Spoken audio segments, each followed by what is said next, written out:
So to a lot of people's surprise, Attack on Titan Season 3 Part 2 was at the very top of polls and different ranking lists all over the internet while we were going through this anime season, and not just was it at the top, but nothing really came even close to it. Now, for about 18 months now, I've been trying to tell people that Attack on Titan is one of the greatest series of all time, and that this is exactly what was going to happen when the animation came out, but people just didn't seem to believe me. They thought that, that 4-year wait for Season 2 was just way too long, it didn't work, and then Season 2 wasn't that good, which everyone's looking back at now for some reason, going, oh yeah, no, it actually is really good. But no. The fact of the matter is that all the way from the beginning in Season 1 to where we just ended, Attack on Titan has been at least a 9 out of 10 show. I personally give it a 10 out of 10. And even if you think that a particular season was weaker than the others, I guarantee if you go back and rewatch the entire thing once for sure, and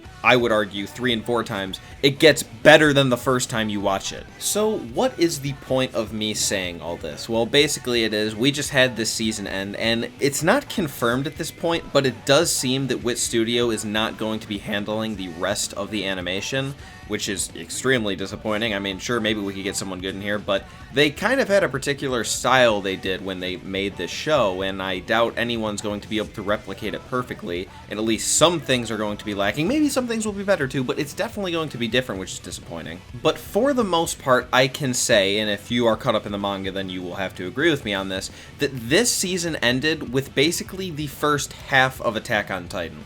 And when I say half, I don't mean like in terms of actual content, like how many chapters or episodes, but it's kind of like you can break Attack on Titan into 2 parts. You really could break it into like 4 or 5 different parts, but in terms of the 2 big pieces, this is the middle point. The big difference between these 2 parts is the information that we have as viewers alongside the actual people in the show. Attack on Titan is an extremely plot-heavy story, and while it does have everything else too, it is pretty good at basically everything, the plot is the big picture for it, and really, the mysteries of the world are that plot. We have a character who has some weird powers that he doesn't really understand how he has them or how they even work, and he has this mission to get to the basement of his old house so that he can figure out the secrets of the world, since they're living in a world where they don't really understand anything that's going on. And we feel very attached to these people, to what we know now are the Eldians, because we're in the same boat as them. We can actually relate to them because we want to know about this world as much as they do.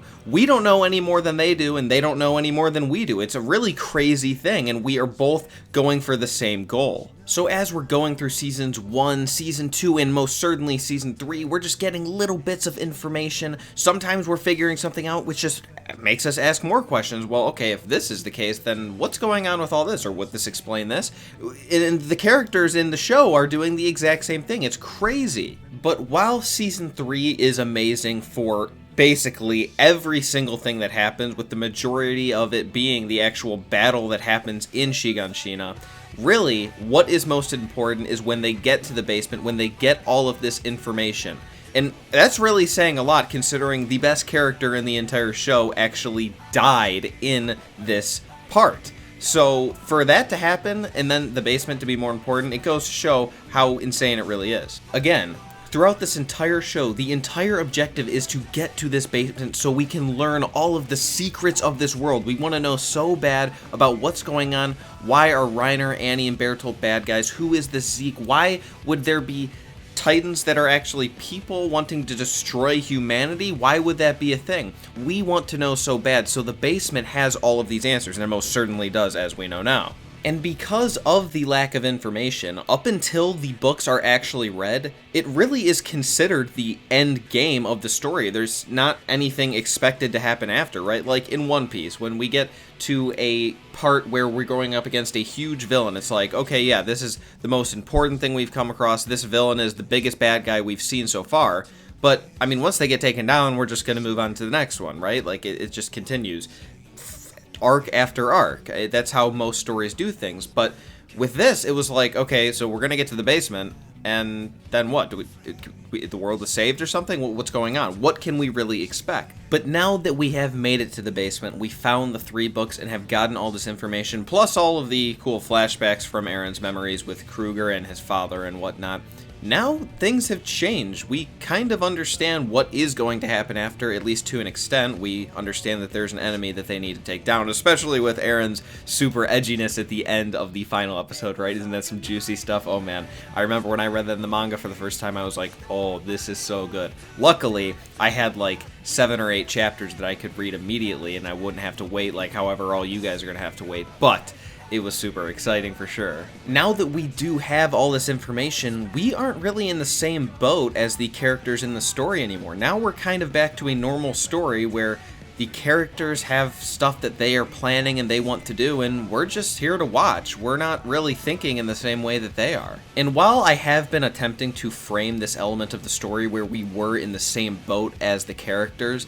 as pure genius, which I do believe it is, I think that it is good that it has come to an end. It's not like it can be like that the entire time the story is over. Now we get to switch gears. Now that we have done this information has been put on us, we need to see now what the characters are going to do with that information. And I might sound like I'm saying that I don't exactly know what's going to happen next, but that's not the case at all. Like I've said, I have read the manga. I am super caught up every single minute that it's supposed to be out on a certain day whenever it comes out. It's supposed to be out in 3 days, by the way, the next chapter. I am refreshing Reddit to see if the scans are out because it is my favorite thing to look forward to. I mean, One Piece is my favorite manga and Attack on Titan is my second favorite, but it's a monthly thing versus One Piece generally coming out 3 times a month, so I'm more excited for an Attack on Titan chapter, especially because it's about to be over, too. But basically, what I'm trying to say here is that I'm not pulling this out of my ass either, nor am I thinking I'm, like, creative for realizing this. It's just, that is what happens, basically. Now, we get to see what Paradise is going to do. Are they going to attack Marley? Are they going to try to be diplomatic with them? Who knows, right?